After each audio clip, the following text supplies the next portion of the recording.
PCL या posterior cruciate ligament injury क्या होती है?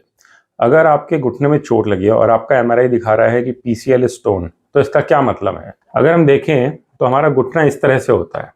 ये आगे का पार्ट होता है और ये पीछे का पार्ट।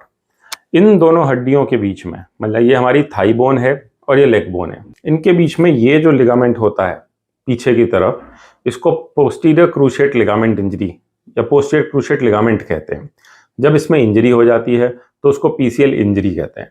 तो अगर आपके एमआरआई में आया है कि ये लिगामेंट टूट गया है, जिसको कि पीसीएल कहते हैं, तो इसका मतलब ये है इन दोनों हड्डियों को आपस में स्टेबलाइज करने वाला एक लिगामेंट टूट गया है। अब जिन लोगों का ये लिगामेंट टूट जाता है, उसमें ये हड्डी जो है इस हड्डी पे पीछे की तरफ को सरकने लगती है। तो इस वजह से जब हम सीढ़ी पे नीचे उतरने की कोशिश करते हैं तो फिर हमें इंस्टेबिलिटी लगती है घुटने में, और हमें ऐसा लगता है कि हमारा घुटना जो है वो आगे पीछे भाग रहा है। तो अगर पीसीएल इंजरी आई है आपके घुटने में तो घबराइए मत। पीसीएल पहली बात तो बहुत स्ट्रॉन्ग लिगामेंट होता है, एसीएल से लगभग 1.5 गुना स्ट्रॉन्ग लिगामेंट होता है और ये जल्दी से टूटता भी नहीं है।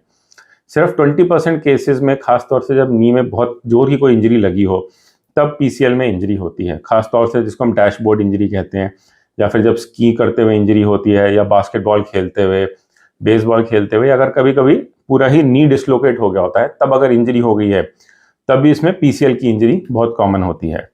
तो अगर ऐसी इंजरी हुई है तो सबसे पहले तो आपको रेस्ट करना चाहिए, एंटी इन्फ्लेमेटरी मेडिसिन खानी चाहिए, इस पर बर्फ लगानी चाहिए और दो हफ्ते के लिए कंप्लीट रेस्ट देना चाहिए। फिर अगर आपने एमआरआई करा लिया है या नहीं कराया है, और अगर आप एमआरआई कराते हैं तो उसमें अगर एमआरआई में आता है पीसीएल इंजरी या कंप्लीट पीसीएल इंजरी, तो फिर उसका इलाज अलग रहता है। और अगर पार्शियल पीसीएल इंजरी है तो उसका इलाज अलग रहता है। पार्शियल इंजरी नॉर्मली हम पेशेंट की एज के हिसाब से और उसकी डिमांड के हिसाब से ट्रीट करते हैं। हम पहले पेशेंट को 3 से 4 हफ्ते का रेस्ट देते हैं, फिर धीरे धीरे एक्सरसाइजेज शुरू कराते हैं, और फिजियोथेरेपी और एक्सरसाइजेज से ही पार्शियल इंजरी में ज़्यादातर लोग काम चला लेते हैं। लेकिन अगर कंप्लीट इंजरी है तभी उसमें सर्जरी की ज़रूरत पड़ती है।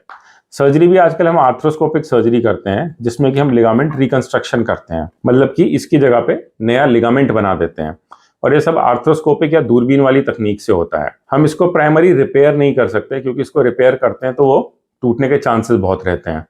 तो रिकंस्ट्रक्शन के रिजल्ट बहुत अच्छे हैं, जिसमें कि हम नई टनल बना के आर्थ्रोस्कोपिकली छोटे चीरे से ही उसको ठीक कर देते हैं। ये करीब 1 घंटे के करीब की सर्जरी होती है और 1 दिन के लिए पेशेंट को हॉस्पिटल में रहना होता है। इसमें पोस्ट ऑपरेटिवली रिकवरी बहुत अच्छी रहती है, और थोड़े ही टाइम में पेशेंट अपनी सारी नॉर्मल एक्टिविटी, जैसे फुटबॉल खेलना, स्कीइंग करना, या जो भी उसको एक्सर्शनल स्पोर्ट्स भी करने हैं, उसमें वापस जा सकता है। तो अगर आपके एमआरआई में पीसीएल इंजरी आई है तो घबराइए मत, अपने डॉक्टर को दिखाइए।